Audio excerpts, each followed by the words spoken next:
तो हमने देखा था पिछले बार कि ब्रिटिशर्स ने अपने किंगडम को एक्सपैंड करने में काफ़ी यहाँ के नेटिव रूलर्स को डिफीट किया। इसके अलावा कई नए पॉलिसीज़ लाए जिससे यहाँ के जो लोकल रूलर्स थे उस काफ़ी डिससेटिस्फाइड थे। तो इनका सारा सबका गुस्सा फूटा 1857 में, रिवोल्ट ऑफ 1857 के रूप में, जिसे फर्स्ट वॉर ऑफ इंडिपेंडेंस भी कहा जाता है और ब्रिटिशर्स की भाषा में इसे सिपॉय म्यूटनी भी कहा जाता है। ठीक है, तो इसका मेन रीजंस तो हमने पिछले क्लास में ही पढ़ लिया था और इसके अब इमीडिएट कॉजेज़ को हम इस बार देखेंगे। यानी 1857 के जस्ट पहले कौन कौन से इंसिडेंसेस हुए जिनके कारण जो ये 1857 में आखिरकार आउटब्रेक हुआ रिवोल्ट ऑफ 1857। ठीक है, तो सबसे पहला देखते हैं, नाना साहेब को पेंशन रिफ्यूज़ किया गया। तो नाना साहेब कौन थे? वो बाजीराव पेशवा टू के अडॉप्टेड सन थे। ठीक है, तो क्योंकि वो अडॉप्टेड थे उनको पेंशन देने से ब्रिटिशर्स ने रिफ्यूज़ कर दिया। ठीक है, और बाद में हमने देखा कि नाना साहेब ने रानी लक्ष्मीबाई के साथ मिलकर और तात्या तोप के साथ मिलकर कैसे एक बड़ा रोल प्ले किया था रिवोल्ट ऑफ 1857 में। ठीक है, तो नाना साहेब को पेंशन रिफ्यूज़ करना ब्रिटिशर्स के लिए काफ़ी भारी पड़ा था। ठीक है, अब हम नेक्स्ट देखते हैं, हम अवध को एनेक्स कर लिया गया था जस्ट पहले 1857 के मैल एडमिनिस्ट्रेशन के नाम पर। तो बिल्कुल ही सिली सा रीज़न एकदम देखे कि आप एडमिनिस्टर ठीक नहीं कर रहे अपने किंगडम को, अपने स्टेट को, उसके नाम पे अवध को एनेक्स कर लिया गया था और अवध उस समय का काफ़ी इंपॉर्टेंट स्टेट हुआ करता था। ठीक है, फिर झांसी को हमने देखा एनेक्स किया गया डॉक्ट्रिन ऑफ लैप्स के नाम पे, क्योंकि लक्ष्मीबाई का जो अडॉप्टेड सन था वो अडॉप्टेड था, इसीलिए झांसी को भी एनेक्स कर लिया गया।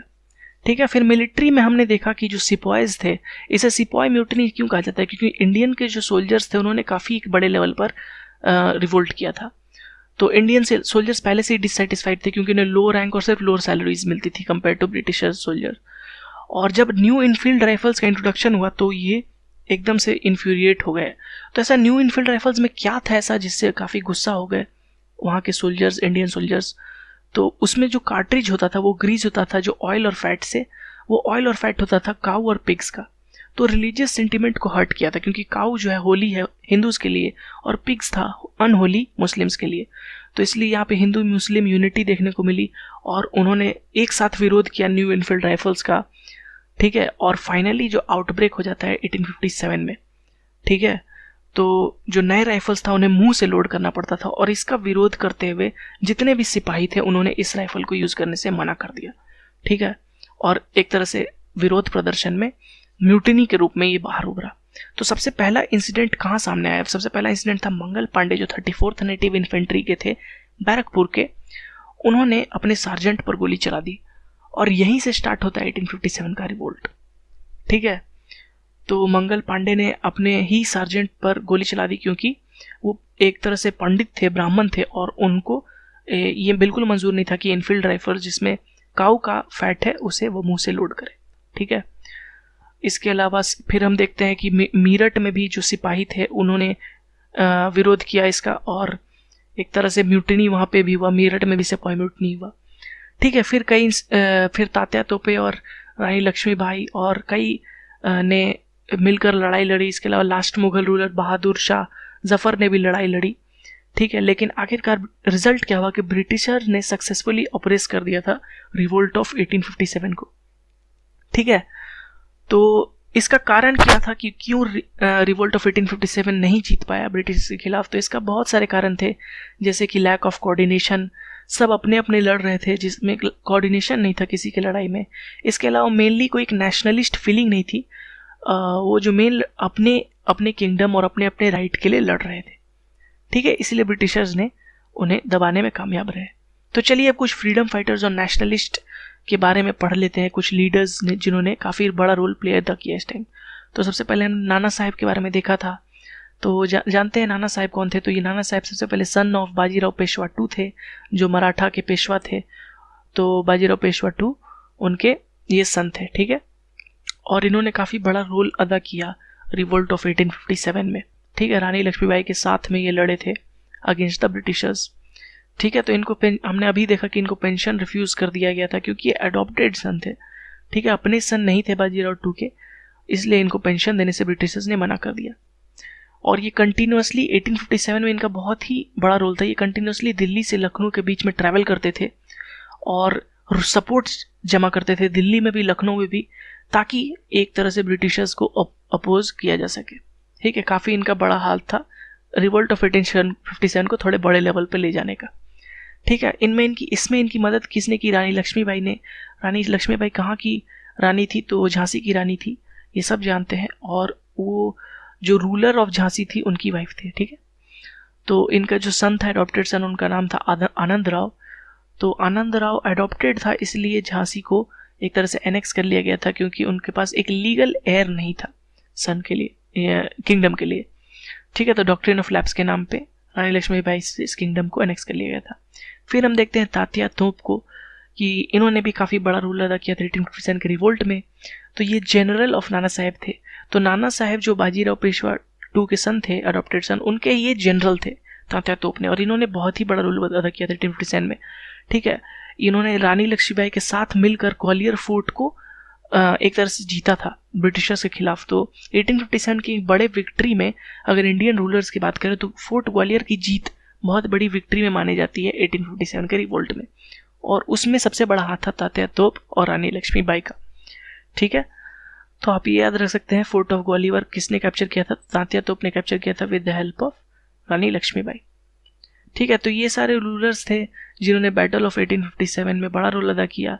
लेकिन इसके अलावा कुछ और भी एक तरह से कह सकते हैं लीडर्स थे जिन्होंने सोशल कॉज काफ़ी उस समय अपलिफ्ट किया था इंडियन के सोसाइटी में।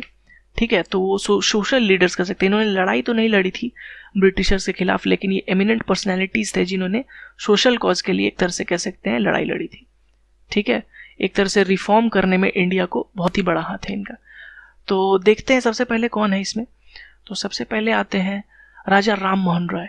ठीक है, तो इन्हें सती एबॉलिश करने में इनका बहुत ही बड़ा हाथ है। तो सती के बारे में, सिस्टम के बारे में सब जानते हैं कि एक कुरीति थी हिंदू धर्म में। ठीक है, उसे दूर करने में इनका बहुत बड़ा हाथ था। ठीक है, तो इन्होंने ब्राह्मो समाज, ये अगर एसएससी के पर्सपेक्टिव से देखें तो ये क्वेश्चन बहुत ही इंपॉर्टेंट है कि राजा राम मोहन रॉय ने ब्रह्मो समाज की स्थापना की थी। ठीक है, ही फाउंडेड ब्रह्मो समाज। इसके अलावा आत्मीय सभा भी स्थापना की थी, लेकिन ब्रह्मो समाज काफ़ी इंपॉर्टेंट है, आपको याद रखना है। इसके अलावा इनके 2 जर्नल भी आते थे, संवाद कौमुदी जो कि बंगाली में था। ठीक है, तो एक था संवाद कौमुदी और दूसरा भी एक था जो कि उतना इंपॉर्टेंट नहीं है। ठीक है, तो आप संवाद कौमुदी सिर्फ याद करिए जो कि बंगाली में था। ठीक है, इन्होंने कुछ सोशल इविल जैसे मैंने बताया सती और कास्ट सिस्टम के खिलाफ काफ़ी लड़ाइयाँ लड़ी। तो ये थे राजा राम मोहन के बारे में। तो इनके बारे में आप 2 चीज़ जरूर याद रखिए, एक संवाद कौमुदी, दूसरा ब्राह्मो समाज। ठीक है, और सती एबॉलिश करने में भी इन्होंने बहुत ही हेल्प किया था। और फाइनली विलियम बेंटिंग ने इसे एबॉलिश किया था सती को। ठीक है, जो कि गवर्नर जनरल के टाइम हम पढ़ेंगे। ठीक है, नेक्स्ट आते हैं दयानंद सरस्वती के बारे में। तो दयानंद सरस्वती भी एक तरह से सोशल लीडर थे और इन्होंने आर्य समाज की स्थापना की थी। जैसे ब्रह्मो समाज की स्थापना राजा राममोहन रॉय ने की थी, वैसे ही आर्य समाज की स्थापना दयानंद सरस्वती ने की थी।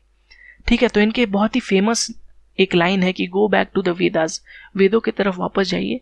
ठीक है, तो ये लाइन कही थी दयानंद सरस्वती ने। ये क्वेश्चन मतलब एसएससी सीजीएल में काफ़ी बार रिपीट हो चुका है। ठीक है, go back to the Vedas और आर्य समाज दोनों, तो दयानंद सरस्वती आपको याद रखना है। इसके अलावा इनका बुक था 2 बहुत ही इंपॉर्टेंट, वेद भाष्य और वेद भाष्य भूमिका। इसके अलावा एक और था, वो था सत्यार्थ प्रकाश। ठीक है, तो ये बुक्स भी आप याद रख सकते हैं, लेकिन आपको जो चीज़ नहीं भूलना है वो है आर्य समाज और go back to the Vedas. ठीक है, ये 2 पॉइंट्स आपको बिल्कुल नहीं भूलना है एसएससी सीजीएल के पर्सपेक्टिव से।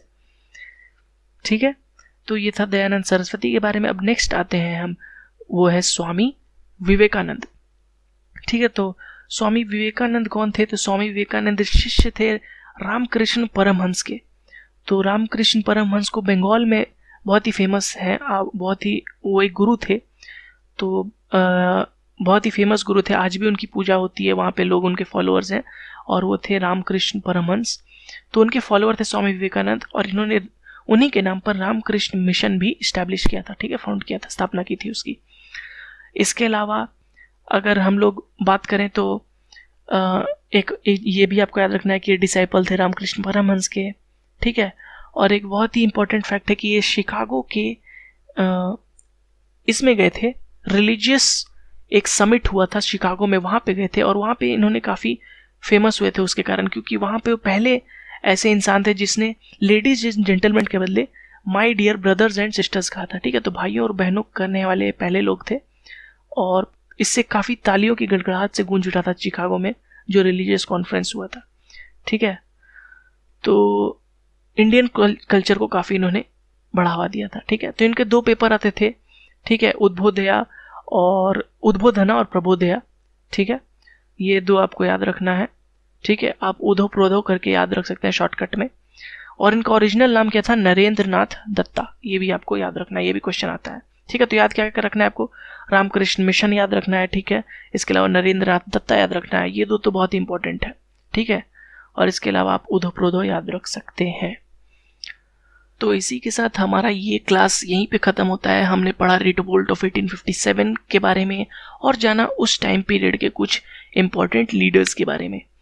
तो आगे हमारे साथ जुड़े रहिएगा, तो हम पढ़ेंगे आगे गवर्नर जनरल्स ऑफ इंडिया और इंडियन नेशनल कांग्रेस के हिस्ट्री के बारे में। तो अगर आपको वीडियो अच्छा लगा है तो प्लीज़ इस वीडियो को लाइक करें, और अगर अभी तक आपने हमारे चैनल को सब्सक्राइब नहीं किया तो प्लीज़ हमारे चैनल को सब्सक्राइब करें। And thank you for watching this video.